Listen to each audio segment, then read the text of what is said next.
कारण कवन नाथ मोहे मारा। क्यों मारा? मेरा बैर सुग्रीव से है, आपसे नहीं।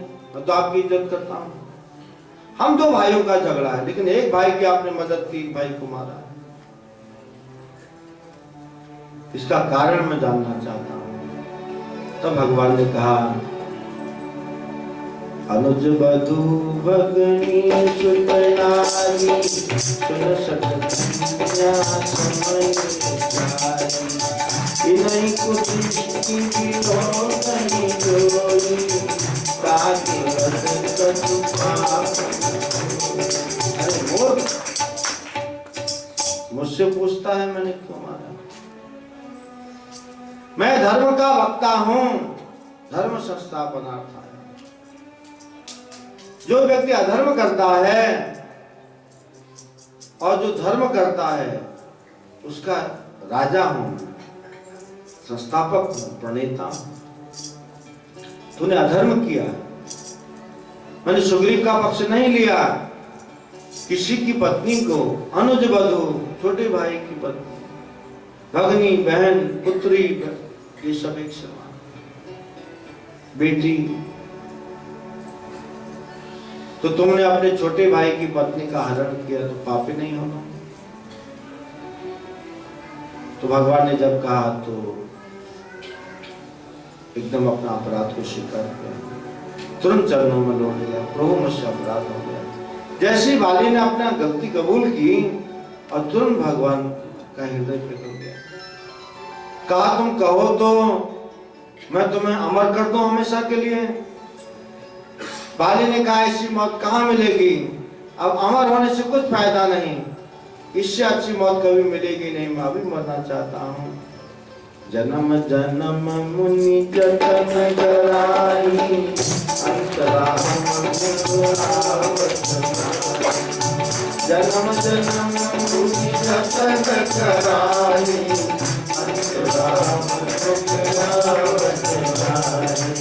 बड़े बड़े ऋषि मुनि लोग तपस्या करके भी प्राण छोड़ते वक्त भगवान का नाम नहीं ले पाते। लेकिन मैं तो आपका नाम भी ले रहा हूं, जिनका नाम ले रहा हूं वो मेरे सामने खड़े हैं। तो ऐसी मृत्यु कहीं मिलेगी? ये मृत्यु थोड़ी है, ये तो यही अमरता है कि मैं आपके धाम चला जाऊंगा, अमर हो जाऊंगा। तो बाली को अपने धाम प्रभु ने भेजा। इतने में पत्नी तारा आकर के रोने लगी, बाली की पत्नी। तो तारा को तत्व ज्ञान का उपदेश प्रभु देते हैं। चिति जल पावक गगन समीरा, पंच तत्व चिति जल पावक गगन समीरा, तारा को भी शांत किया और बाली के पुत्र अंगद को युवराज बनाया और सुग्रीव को उसकी पत्नी वापस दिलाई और उनको समय दिया, चातुर्मास का समय है। और बाद में बांधवों की सेना तैयार की और आगे सबरी प्रसंग है। ये प्रसंग बहुत महत्वपूर्ण है, इससे मैंने इसके बाद में लिया। सबरी एक भील की लड़की है, सबर देश की। इसकी उम्र जब 9 साल की है तो इसके माता पिता ने इसकी शादी भील के राजकुमार से तय की है। तो इसकी तीसरे दिन शादी है। तो आज इसने अपनी माँ से एक दिन पूछा, इनके बाड़े में, बगीचे में बहुत सारे जानवर बंधे हुए, हिरन, शुतुरमुर्ग, बारहसिंगे, बड़े बड़े जंगली जानवर।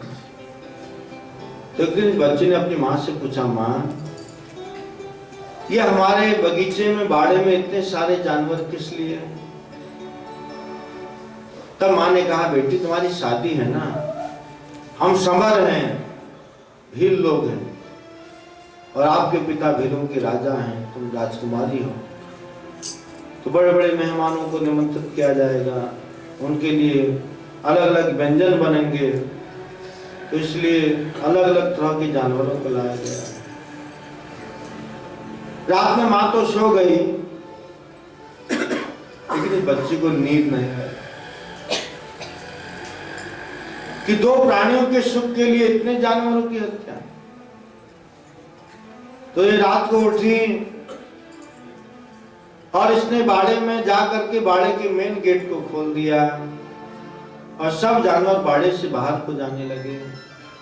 तो जब वो जानवर बाहर को जाने लगे तब सबने मूक भाषा में आशीर्वाद दिया लड़की, बेटी तुमने हमको बाड़े से मुक्त किया है, हम तुमको आशीर्वाद देते हैं कि तुम जन्म मृत्यु के बंधन से मुक्त हो जाएगी। सब जानवर आशीर्वाद देकर के बाड़े से मुक्त हो गए और ये उसी रात को भाग भी गई, क्योंकि घर जाती तो इंक्वायरी होती, और जा करके एक जंगल में चली गई। बहुत दूर चली गई, रात भर चलती रही कि कहीं मेरे पिता मेरी खोजबीन शुरू न करें, इससे मुझे दूर निकल जाना चाहिए। और जंगल में जाकर के कुछ वहाँ बहुत सारे ऋषि मुनि लोग तपस्या करते हैं, बहुत सारे आश्रम हैं। उन आश्रमों में मतंग ऋषि का भी एक आश्रम है। उस समय महिलाओं को, स्त्रियों को अछूत माना जाता था भक्ति मार्ग में। उनको आश्रम में प्रवेश वर्जित था, उनका स्पर्श वर्जित था। इसलिए किसी ने भी इस शबरी को, इस लड़की को अपने आश्रम के अंदर नहीं। ये बाहर रहती है पेड़ के नीचे और संतों की सेवा करती है। रात को जब संत लोग सो जाते हैं तो उनके आश्रम साफ करती है, जंगल से लकड़ी तोड़ के लाती है, लकड़ी भर देती है। और जहां ऋषि मुनि लोग सुबह पाखाना जाते हैं दिशा मैदान करने, वहां के सब स्थान को साफ कर देते हैं। और जिस रास्ते से वो जाते हैं वो रास्ते में कंकड़ लक्कड़ पत्थर सब पड़ा है, वो रास्ते साफ करती है। और जब सुबह वो ऋषि मुनि जागते हैं तब ये भजन करने लगते।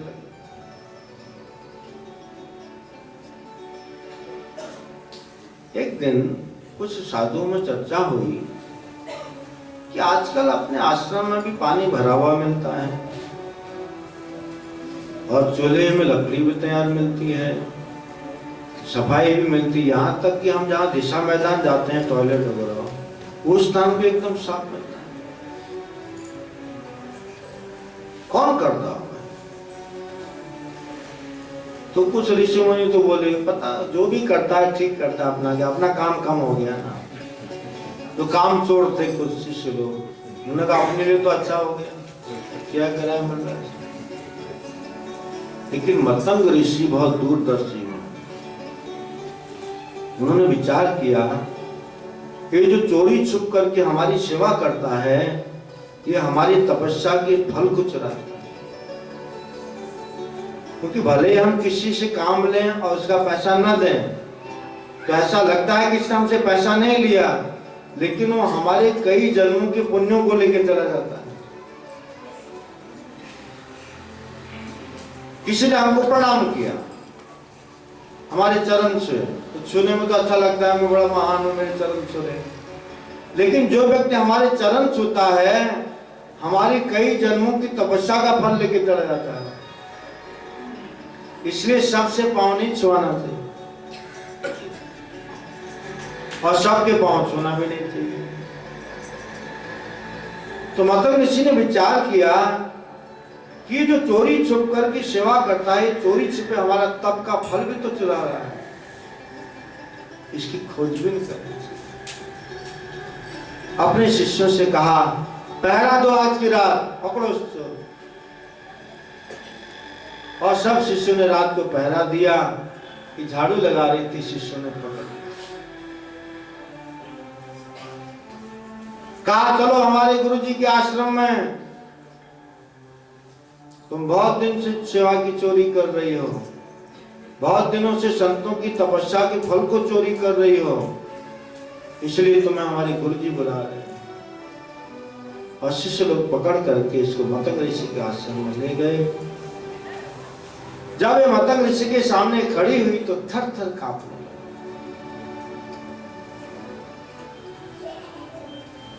जब मतंग ऋषि ने इसके शरीर को देखा,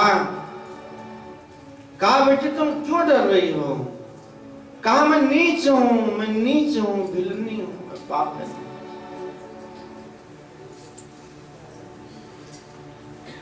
मतंग ऋषि ने विचार किया,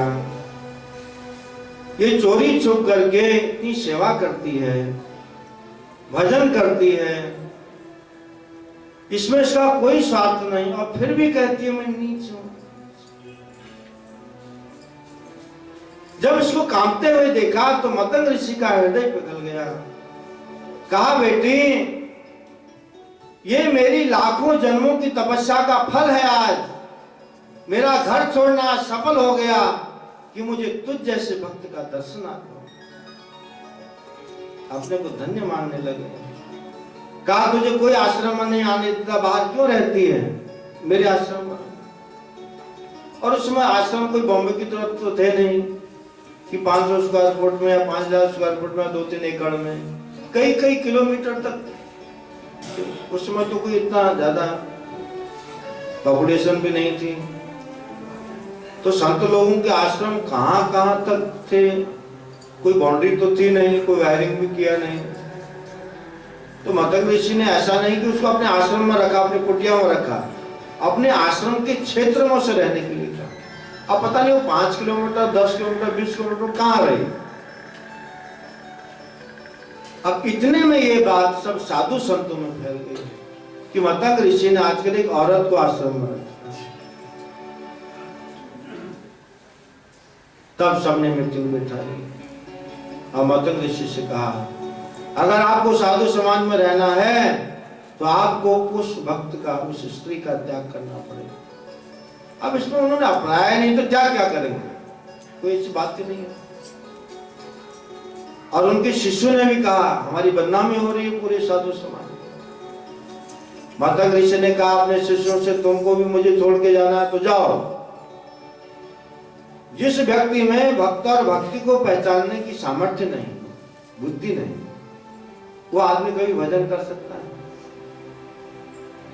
आपने उसकी भक्ति तो देखी नहीं और तुम शरीर देखते हो, उसका अंदर की भक्ति देखी। इसलिए मुझे ऐसे साधु समाज की कोई जरूरत नहीं है जो बाहरी शरीर को देखता है, अंदर के भाव को नहीं देखता। इसलिए पूरे साधु समाज ने मतंग ऋषि का तिरस्कार किया, लेकिन सबरी को नहीं छोड़ा। मतंग ऋषि ने पहचान लिया ना। और एक दिन मतंग ऋषि भगवान के धाम सुधार गए और जब प्राण छोड़ने लगे, कहा बेटी, सबरी ने कहा मैं भी आपके साथ चलूंगी गुरुदेव। तो कहा नहीं, आज से 10,000 साल बाद राम लक्ष्मण हमारे आश्रम में आएंगे,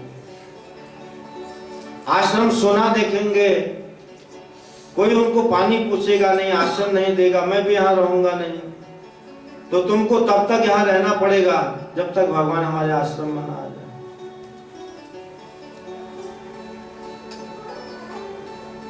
और गुरु ने शरीर छोड़ा, भगवान के धाम चले गए और ये अपने गुरु की बताई हुई बातों को याद करती है। रोज आश्रम साफ करती है, बेर तोड़ती है, चखती है, मीठे रख देती है, खट्टे फेंक देती है। एक दिन सबरी झाड़ू से रास्ता साफ कर रही थी बाहर का। एक संत सरोवर में स्नान करके आ रहे थे, तो ऐसे साफ कर रही थी तो झाड़ू की नोक से पत्थर का एक कंकड़ उछल करके उस ऋषि के शरीर पर लग गया। तब चिल्लाया, अशुद्ध हो गया, ये नीच औरत, ये मतंग ऋषि गंदगी छोड़ के चला गया, अपना तो मरा और गंदगी हमारी,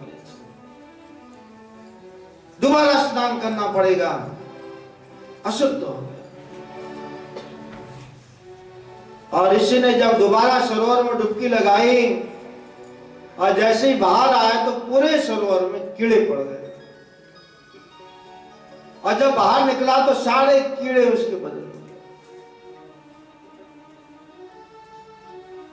क्योंकि सबरी जैसे भक्त का तिरस्कार उसने किया है।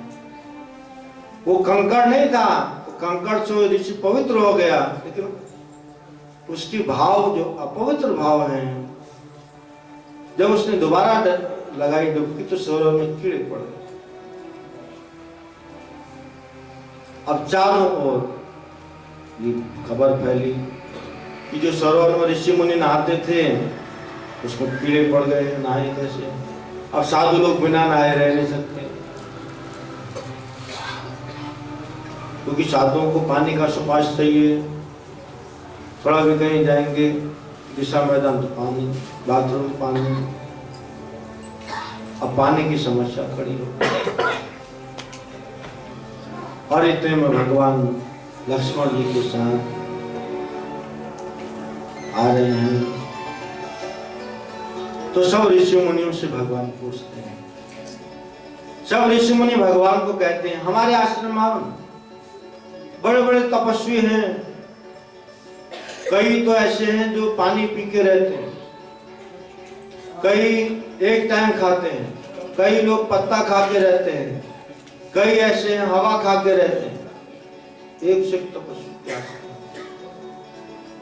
भगवान सब तपस्वी के आश्रम के गेट पर जाते हैं, कहते हैं सबरी का आश्रम कहाँ है। तो सब ऋषि मुनि कहते हैं पहले आप हमारे आश्रम में तो पधारो।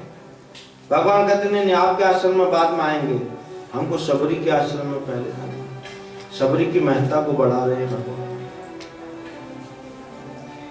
सब ने जोर लगाया हमारे आश्रम में आए, भगवान किसी के आश्रम में नहीं गए और सबरी के आश्रम। जैसे प्रभु को आते हुए देखा, तो जैसे प्रभु दूर से आ रहे थे